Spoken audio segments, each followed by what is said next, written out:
I'm Karen Speakman. I'm the Executive Director of NCALL. We are a housing and community development organization located in Dover, Delaware.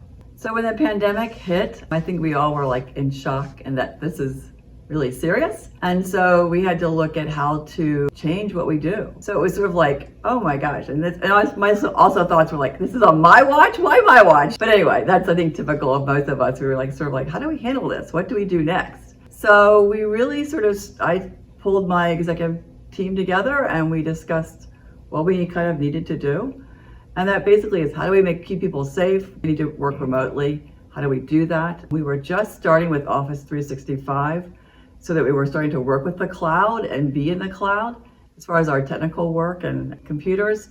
But not all of us had laptops. We had to scramble and buy some laptops and get people, or could they use their home laptop, that kind of thing. It did not affect our services. Since we provide affordable housing work and services and community development work, we were able to do it remotely. We were able to do it virtually. We certainly learned how to use Teams, how to use Zoom, how do we do a workshop that is interactive and well done, those kind of things. We all pivoted very well in terms of that kind of work. We did have to address a few things along those lines. We have borrowers, so what do we do with those? So we offered a 6-month deferral on loans, and a number of the borrowers took advantage of that. And our borrowers are nonprofits, they're not individuals in that case. And we were concerned about those that were facing foreclosure.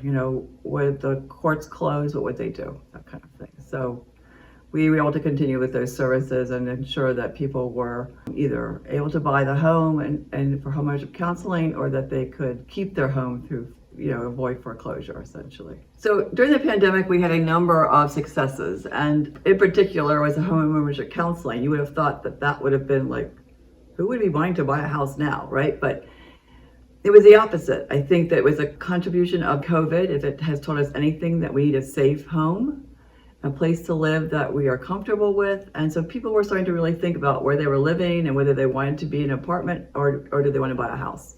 And the market rates were so low. They had come down really low. And I think they were like at 2%, we were even below that. And that's just amazing rates. We were able to help 347 families buy a house last year, which I would never have expected. So our housing counselors were working overtime and clearly telling me that they were overworked, but doing it with a smile. We also had to really consider what we were doing in the community. We have a Restoring Central Dover effort, and we always had done, workshops and forums and block parties, and we couldn't do those things exactly the same way. So we did start having more virtual workshops with the community. We also sought grant funds so that we could provide them some assistance. One was for rental assistance, and then the state came through with offering rental assistance. So we did have a number of staff change to work for that, so that people could get rental assistance during the pandemic. Those who were out of work, those kind of things. We also got a grant to provide laptops or tablets to a number of families so that they could use it for their children, or they could use it, maybe they were an elderly family and they haven't had much contact with their own family. So it was enabling them to use the internet and have that interconnection with people and others. So Dana's a great organization. We really appreciate the expertise, the knowledge, the camaraderie that they provide. A couple of things. So they certainly alerted us to the payroll protection plan program, that we could certainly ask for a loan to help us through the cash flow issues during the pandemic. And we certainly applied for that and received that, which we were very grateful for, because it converts from a loan to a grant when you show that you have spent the monies correctly. And they also alerted us to the COVID Strategic Response Fund that was available. So we were able to apply for that, and that in turn provided us with some technology assistance so that we could work remotely. They also have wonderful training sessions, and I certainly enjoyed the annual conference last year, which was on a new kind of platform virtually, and it was really kind of interesting how it was set up, and good topics as well. And they've also started a program for different groups of similar people. So for all executive directors, there's an ongoing series of meetings.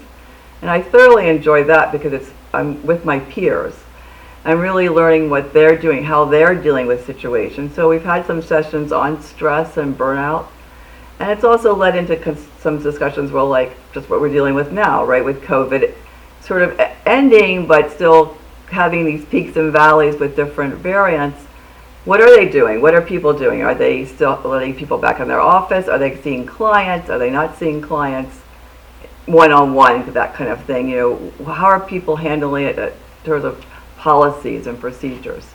So that's been just a great resource. My president of the board has taken training, I have as well, and some other staff. And I should also say that Dana linked us with an HR consultant and some race, equity, diversity, and inclusion consultants to consider. So that's, again, just great assistance and help.